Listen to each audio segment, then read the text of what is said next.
تقدیر کیا ہے؟ اگر سب کچھ پہلے سے ہی لکھا لکھایا ہے تو ہم اپنے اعمال کے ذمہ دار کس طرح ہوئے؟ پھر اعمال کی جزا و سزا کیسی؟ پھر جنت و دوزخ کے کیا معنی؟ وضاحت فرمائے۔ بھئی سچی بات یہ ہے کہ اس سوال نے ایک عرصے تک مجھے بھی ستائے رکھا، اور میں سوچتا رہا کہ اگر واقعی اللہ تعالیٰ نے پہلے سے ہی سب کچھ لکھ دیا ہے کہ میں اتنے بج کر اتنے منٹ میں بیٹھ کے یہاں پہ ایک لیکچر دوں گا، یہ تقریر کروں گا، اتنے بج کر اتنے منٹ پہ نماز پڑھوں گا، اتنے بج کے اتنے منٹ پہ فلاں کو گالی دوں گا، فلاں کو تھپڑ ماروں گا، یہ پہلے سے ایک میرا شیڈول مرتب ہے اللہ کے یہاں، لکھا لکھایا پروگرام چھپا چھپایا موجود ہے، میرے کیا قصور؟ تو لکھنے والے کا قصور ہے۔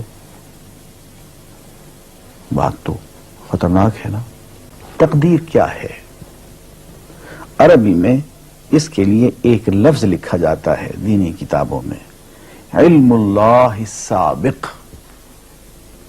اللہ کا علم جو پہلے سے اسے حاصل ہے۔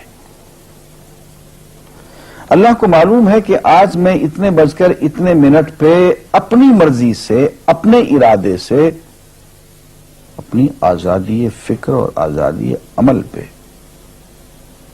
عمل سے کام لیتے ہوئے یہ کام کروں گا۔ اب بھائی کام تو میں اپنی مرضی سے کر رہا ہوں، اپنی آزادی سے، اپنے ارادے سے کر رہا ہوں، لیکن اتنی سی بات تو مانو کہ اللہ تعالیٰ علام الغیوب ہے، علیم بذات الصدور ہے۔ مجھے اپنے بارے میں پتہ نہیں ہے کہ کل 10:10 پہ میں کیا کروں گا، اس کو پتہ ہے۔ مجھے اپنے بارے میں پتہ نہیں ہے کہ میں 10 سال کے بعد کہاں ہوں گا، کیا کر رہا ہوں گا، فلاں بج کے فلاں منٹ، اس کو پتہ ہے۔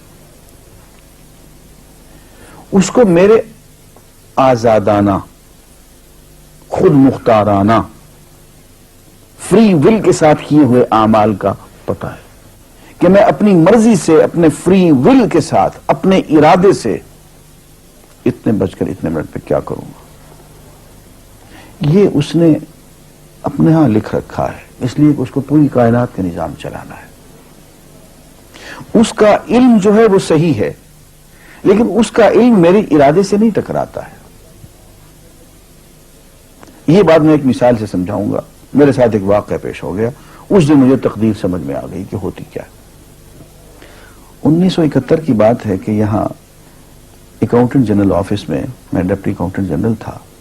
اس زمانے میں ایک مشہور نجومی تھا شیخ صادق، یہاں قلعہ گزر سنگھ میں رہتا تھا۔ وہ پتہ نہیں بیچارہ زندہ ہے یا فوت ہو گیا۔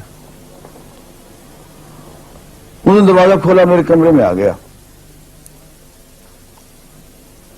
کہاں صاحب ہم آپ کی خدمت کرنا چاہتے ہیں، ہم آپ کو مستقبل کے بارے میں کچھ بتانا چاہتے ہیں۔ میں نے کہا میرے پاس فضول باتوں کے لیے وقت نہیں ہے، میں علم نجوم وغیرہ کو، اس قسم کے یہ فضول باتوں کو میں نہیں مانتا ہوں، مشغول آدمی ہوں، ان چکروں میں مجھے مت ڈالو۔ انہوں نے کہا سر مجھے صرف 1 منٹ تو آپ دے دیں۔ میں نے کہا ہاں 1 منٹ دیتا ہوں۔ اس نے ایک بہت بڑا کاغذ میرے سامنے لکھا جس پہ 40 خانے بنے ہوئے تھے، 40 چیزوں کے نام لکھے ہوئے تھے، مختلف چیزوں کے نام، کتاب، قلم، اینک، کاپی، دوات، پینسل، میز، بادل، برکھا، مسجد، مندر، ایسی ایٹ رینڈم چیزوں کے نام، 40 چیزوں کے نام لکھے ہوئے تھے۔ انہیں کہنے صاحب آپ ان میں سے کسی ایک چیز پہ انگلی رکھ دیں یا اس کا نام آپ اس کاغذ پہ لکھ دیں۔ اور مجھے یہ کہتے کہتے اس نے ایک پیس آف پیپر میری میز سے اٹھایا اور اس پہ کچھ لکھا اور اس کو یوں الٹا کے رکھ دیا۔ میں نے کہا تم نے یہ کیا کیا؟ کہنے لگے جی میں نے وہ چیز لکھ دی ہے، وہ نام جو ابھی آپ لکھیں گے۔ تو اب میں پریشان ہو گیا۔ تماشا کی بات ہے نا کہ جو چیز میں سوچ سوچ کے اپنے ارادے سے، اپنی مرضی سے ابھی لکھوں گا، اس نے پہلے جو لکھے وہاں رکھ چھوڑ دیے میرے سامنے۔ اب میں سوچ میں پڑ گیا کہ یار وہ چیز لکھوں جو اس نے نہ لکھی ہو، کبھی میں اس کا ارادہ کروں، کبھی اس کا ارادہ کروں، تنگ آ کے آخر میں نے کسی ایک چیز کو لکھ دیا، میری یہ ہے۔ اس نے جب وہ الٹایا تو وہ وہی چیز نکلی۔ اب پتہ نہیں یہ کیا چکر تھا اس کا، خدا ہی جانے۔ کوئی اس کا علم ہوگا، کوئی فن ہوگا، کوئی تک بازی ہوگی، تک بندی ہوگی کوئی. لیکن اس دن مجھے پتا چلا کہ یار اس کو جو کچھ میں نے لکھا ہے اپنے ارادے سے لکھا ہے, اپنی مرضی سے لکھا ہے, اس سے پابند ہو کے نہیں لکھا. کبھی اس پہ انگلی لگاتا تھا, کبھی اس پہ, کبھی اس پہ, آخر چن کے ایک لکھا میں نے. لیکن اس کمبخت کو پہلے سے پتا تھا کہ میں کیا لکھنے والا ہوں, اور اس نے پہلے سے وہاں لکھ کے رکھا ہوا تھا. میں نے کہا یار ایک محدود علم والا آدمی میرے آئندہ کے اعمال کو اپنے ہاں لکھ کے رکھ سکتا ہے, چن کے وہ عمل میں اپنی مرضی سے کر رہا ہوں, اپنے ارادے سے کر رہا ہوں, کوئی مجبوری نہیں ہے اس میں.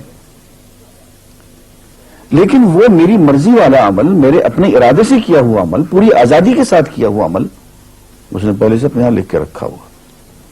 یار اگر یہ انسان کر سکتا ہے تو رحمان کیوں نہیں کر سکتا؟ اس نے میرے سارے اعمال جو میں آئندہ چل کے کرنے والا ہوں, وہ سارے کے سارے اعمال اس نے اپنے یہاں لکھ کے رکھے ہیں. اس کو انتظام کرنا ہے, میرے رزق کا انتظام بھی کرنا ہے, آگے میری زندگی, میری موت میں, میری قبر میں اکوموڈیشن کا پتہ نہیں کہاں کا میرے اس نے انتظامات کرنے ہیں. تو میرے بارے میں اس نے سارا کا ڈیٹا کلیکٹ کر کے رکھا ہوا ہے اپنی انفارمیشن کے لیے کہ یہ اپنی مرضی سے کیا کیا کچھ کرے گا. تو اس کے لکھے ہوئے ہونے سے میری مرضی ختم نہیں ہوتی, میری ذمہ داری ختم نہیں ہوتی, میرا ارادہ, میری فری ول ختم نہیں ہوتی. یہی وجہ ہے کہ ہم جو اعمال کرتے ہیں اس میں سے اللہ تعالیٰ, اس کی کچھ ذمہ داری ہم پہ ضرور ہوتی ہے. کچھ کام اللہ تعالیٰ کا ایک نظام ہے, اس میں شاید ہماری ذمہ داری نہ ہو, وہاں جبر ہو. لیکن کچھ اعمال ایسے ہیں جن میں خالصتاً ہمیں آزادی حاصل ہے, ہمیں اختیار حاصل ہے, ہم ان کے ذمہ دار ہیں, ہمیں ان پہ جزا ملے گی, ہمیں ان پہ سزا ملے گی, اللہ تعالیٰ بچائے. اور جزا ملے گی تو جنت ہوگی, سزا ملے گی تو دوزخ ہوگی. لیکن آزادی عمل اور ارادہ ضرور ہے. یہ الگ بات ہے کہ اللہ تعالیٰ کو پہلے سے ہی معلوم ہے کہ ہم اپنے ارادے سے اور اپنی آزادی اور اپنی مرضی سے ہم آج اور کل اور پرسوں اور سال بھر کے بعد اور 10-20 سال کے بعد ہم کیا کیا کریں گے, اس کے ہاں لکھا ہوا ہے. وَعِندَهُ عِلْمُ الْكِتَابِ, اس کے ہاں وہ سب کچھ لکھا ہوا ہے. لیکن ہم جو کرتے ہیں اپنے ارادے سے کرتے ہیں اور اس کے ذمہ دار ہیں. وآخر دعوانا الحمدللہ رب العالمین.